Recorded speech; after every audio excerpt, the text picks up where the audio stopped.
anything, I think Ramirez learned what he needed to out of that fight.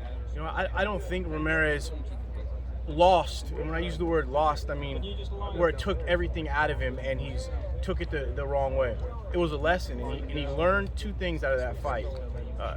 He learned that, one, he had too much respect for Taylor as an opponent, and two, he also put too much trust into the referee, and he didn't protect himself at all times, and that's what that rule is there for. You strip away, you know, the controversial knockdown when the ref breaking in, and the fact that the ref never, you know, took a point away from Taylor and allowed the excessive holding. Ramirez still won 6 of those rounds, I think. So, you know, it would have been a draw or a Ramirez win pinning the ref.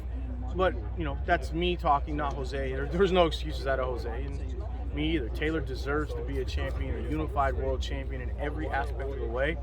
He earned that. He's that good.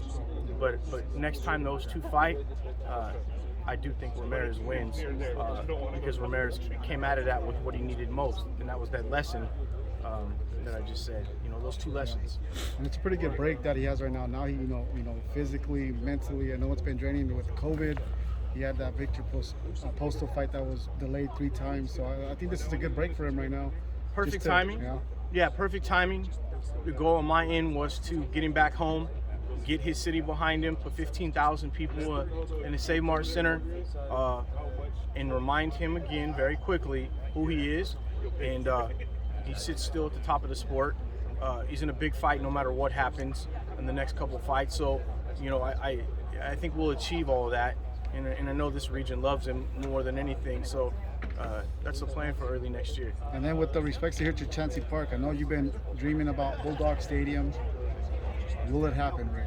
Yeah, so I actually talked to Fresno State. They reached out to me about a month ago, and they want to do a fight with Ramirez in the spring, which could fit his timetable, you know, fighting early in the year. So my goal would be to have Ramirez fight either in Bulldog Stadium or here on the onset of summer of next year, right before it gets too scorching hot, because you know how the Valley heat is. But that would be the goal. But yes, absolutely, it still is a realistic thing at this point to put him in that stadium at Fresno State or here.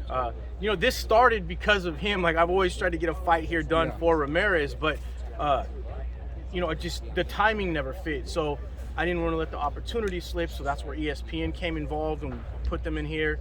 And then, you know, was fortunate enough to have Matchroom come in. So, you know, I love where we're at. Born and raised here in Fresno, and more often than not, people like to say, "Oh, why don't you fight in LA? Oh, why isn't the fight in New York? You know, hey, why didn't we go fight in Texas?"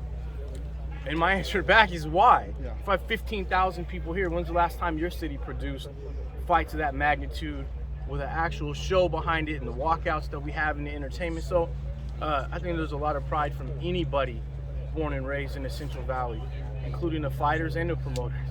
Last thing, what do you expect for Saturday night? A huge event, a good undercard. We got Mark Castro, home. This is as big as you get. He's the third biggest draw in the sport, I think. His last fight did 55,000 people at Cowboy Stadium when he fought with Matchroom. Before that, he sold the Staples Center out against Jesse Vargas. You're talking about one of the biggest draws in boxing and all time in boxing. So that's what we have in our own city right now. You can't help but have an explosive night and people enjoy it. It's not often that you get something like that, you know, to a city. Thanks, Rick.